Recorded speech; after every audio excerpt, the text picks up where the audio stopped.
जानु हुँदो रहेछ भन्ने कुरा थप तपाईँहरूले प्रमाणित गरेर देखाउनु भयो। तपाईँलाई एउटा कन्फ्युजन चाहिँ के रहेछ भन्दाखेरि उहाँले डडेलधुराबाट टिकट पाउने हो कि होइन भन्ने कन्फ्युजन होइन। रासोपाले डडेलधुराको उम्मेदवार सार ढकाल पाउने हो कि होइन त्यो चाहिँ हो कन्फ्युजन।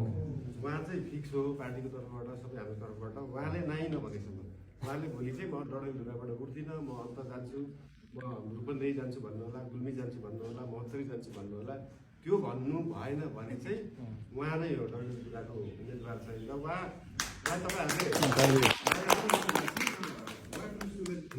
भन्ने मिल्दैन, किन पहिला पनि उठिराखिसक्नुभयो।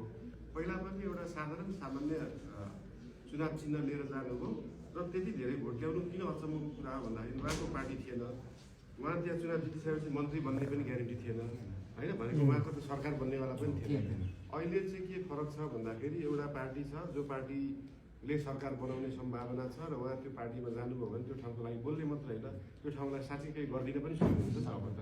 यो कुरा चाहिँ एकदमै महत्त्वपूर्ण हुन्छ। पहिला अब ठुलो पार्टीको ठुलो नेता, सानो पार्टीको ठुलो नेता, आफ्नो जस्तो नेता भए पनि यो व्यक्तिले चाहिँ भोलि सरकार बनाउँछ भन्ने सोचाइ हुन्थ्यो।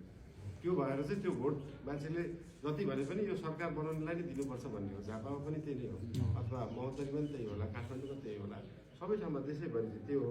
त्यो भएर चाहिँ अहिलेको लागि जति अङ्क उहाँले ल्याउनु भएको थियो बिना पार्टी बिना सरकार बनाउने ग्यारेन्टी, त्यो अङ्कले नै थाहा हुन्छ कि उहाँले एकदम राम्रो गर्ने हुनुभएको छ। तपाईँहरू सबैजनाले चाहिँ सहयोग गर्नु पऱ्यो, डडेलधुरा गइहाल्नु पऱ्यो। उहाँको लागि प्रचार गर्नुपर्ने, पार्टीको लागि गर्नुपर्ने के छ सबै पोजिटिभ माइन्डसेटले गर्नु होला।